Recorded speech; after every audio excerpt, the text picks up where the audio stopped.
Pwede. Duterte! Duterte! Bring him home! Duterte! Duterte! Duterte! Yan na, sa Attorney Miguel Dia. Ay, may wala na siya kuan, wala na wheelchair. Yeah, may stick na si Attorney Miguel Dia.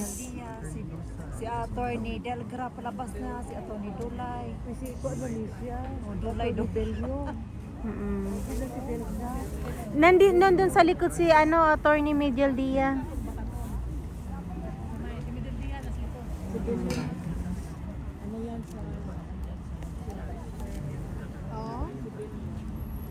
Attorney Duterte! Duterte! Duterte! Duterte! Duterte! Magandang hapon po.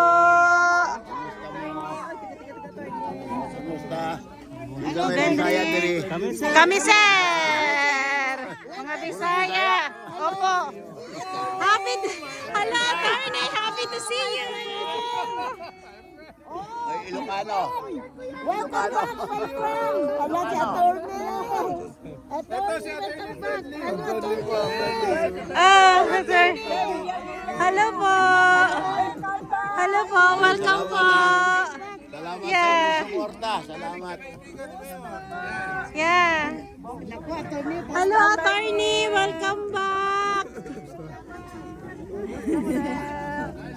Kumusta kayo? Kumusta kayo? Okay lang po.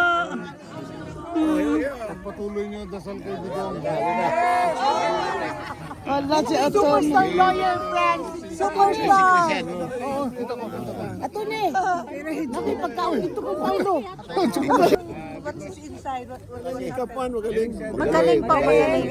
Maganda ang Demolish yung ano presensya ni Buntuyan. Oh, yeah. Was Butuyan allowed, sir, na magsalita? Si Butuyan? Was he allowed to... Yeah. Ano lang, rhetorics, saka yung generalization. Walang ebidensya, puro allegation. Puro kasi bayaran So, Tama yun. so ano po, as a lawyer, based on your observation, sir, ano pong sa tingin nyo ang magiging... Sa judges ng ICC. Okay. But you know, ang namin perception namin, ano yun Walang ebidensya, puro allegation. Pero yung presentation ni Kaufman. Ganda. was sincere, Very strong. honest, and Magandang posisyon mo. Hi, Attorney Panelo! Welcome po! Sigaw.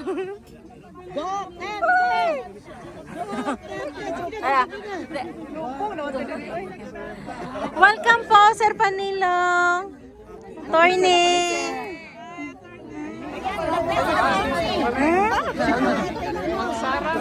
Oo. Nasa po, ate sa.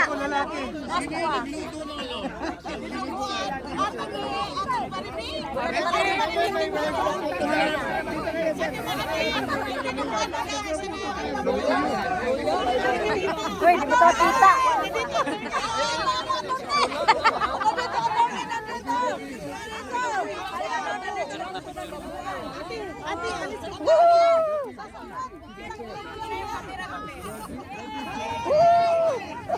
Duterte! Duterte! Duterte! Duterte! Duterte! Duterte! Duterte! Duterte! Bring him home! Bring him home! Duterte! Bring him home! Bring him home! Bring him home! Bring him home! Bring him home! Bring him home! Bring him home!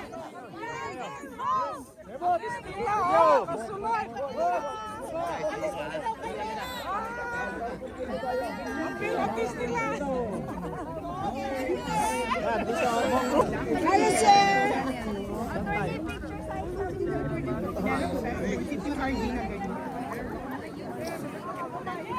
May nabayaran ba kayo? Kasi magkano na kayo? Hindi sila lahat. Hindi sila sinapati yung diri kay kapalungan sila. Istingi, age, isag-isa. Istingi.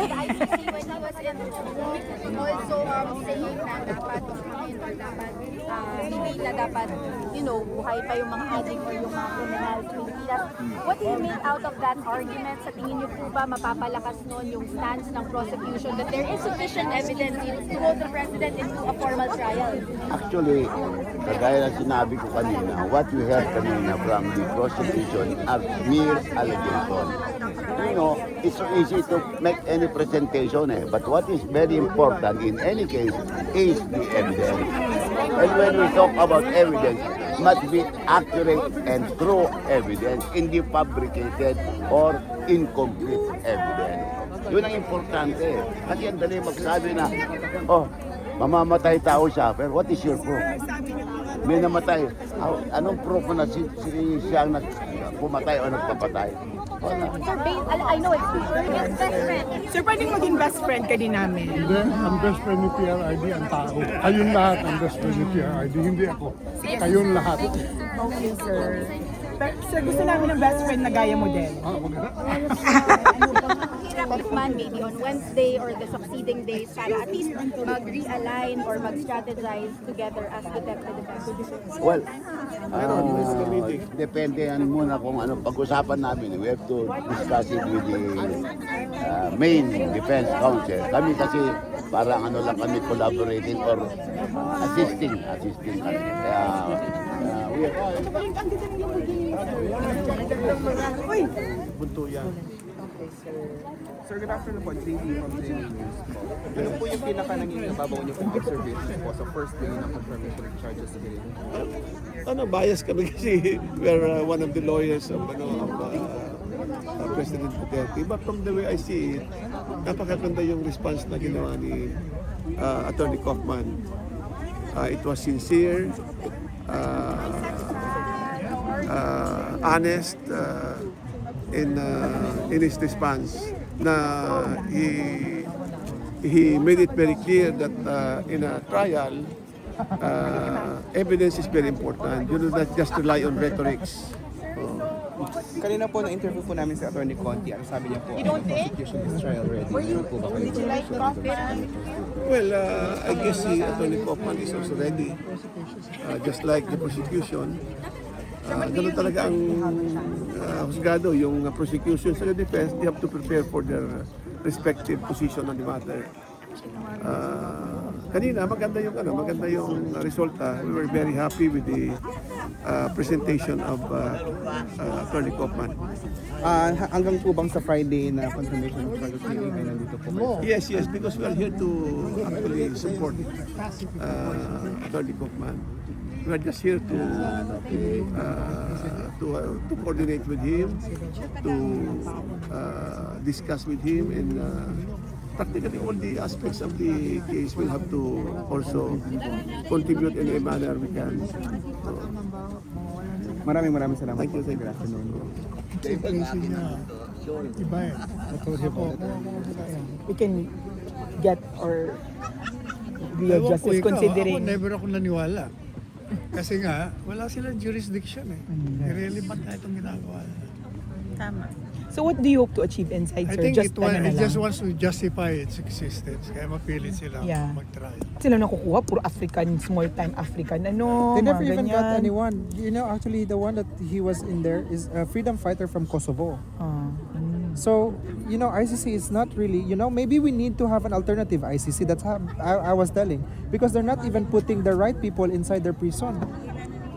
They're just using PRD as a poster child. A Kaya poster. sila dapat na nasa prison. Tama! Sir, because you're here and you've attended the proceedings even without believing in the legitimacy of it, what do you hope to achieve inside, sir? Ganyan. Ganun na lang. Kaya tayo nandito lahat para ipakita sa taong bayan, o sa buong mundo, na walang kasalanan si Duterte. Nag-iinita, politika lang. Politika lang. Politika to. talaga. This Wala is namang political. It's because we have a very the powers that insecure. be in the current administration just want to remain in power. And Duterte and as well as Sara are threats to Yes. their maintaining themselves in power. Yan ang katotohanan. Sir, in your personal opinion, when Sarah becomes president, we can easily bawi PRD. Siyempre, kahit ngayon Okay. pwede natin bawiin. Ayaw Basta lang maging nila. president. Okay. Sila Kahit ngayon. Sila nagpakulong, pwede nila ibalik. Bakit ginawa nila kay Tevez na ibalik nila? Samantalang natalo tayo doon. Ini-extradite natin si Tevez, di ba? Oo, sir. Talo tayo. Nag-appeal tayo sa Supreme Court ng Timor-Leste. Talo na naman. Ba't na nakakulong ngayon Pilipinas? Ibig sabihin, kayang-kayang pabalikin. Kung gusto. Si Marcos lang talaga ang balak. Ayaw. Clear na, ha? Oh, sobrang clear. Oo, sir. Sana maging presidenta ni si Sarah. Bukas. Basahin niyo yung read my Ngayon. column today. Okay. At the Manila Times. I-google nyo. Manila Times under my name, yung date ngayon, lalabas doon. Ang title ng ng column, laan nyo. Wait lang, bilis. The looming Sara presidency. Yes.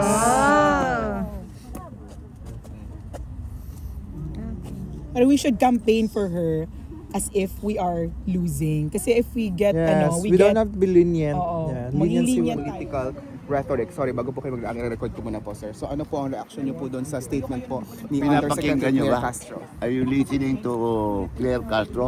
Nobody ever listens to her because all he does is to defend and defend and defend, even at the expense of truth and justice.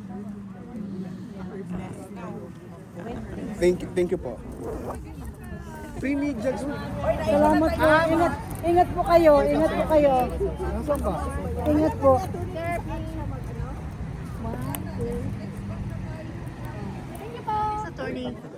That is a huge qualification in my statement so far as this case is concerned. As I've said, they can bring that up and before a Philippine court. Yes.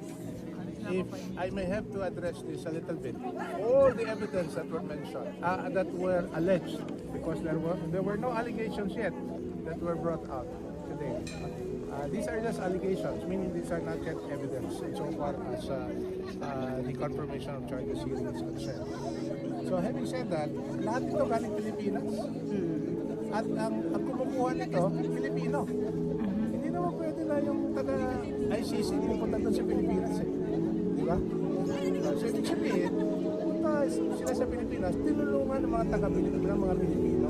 And more particularly, yung nasa gobyerno. Now that having said, hindi natin tatry yung kaso. And we're ready.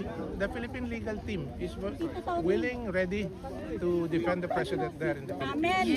Good that we have an able and competent defense team headed by Attorney Kaufman insofar as the ICC case is concerned. All right. Thank you. Amen. Thank you po. Sige na.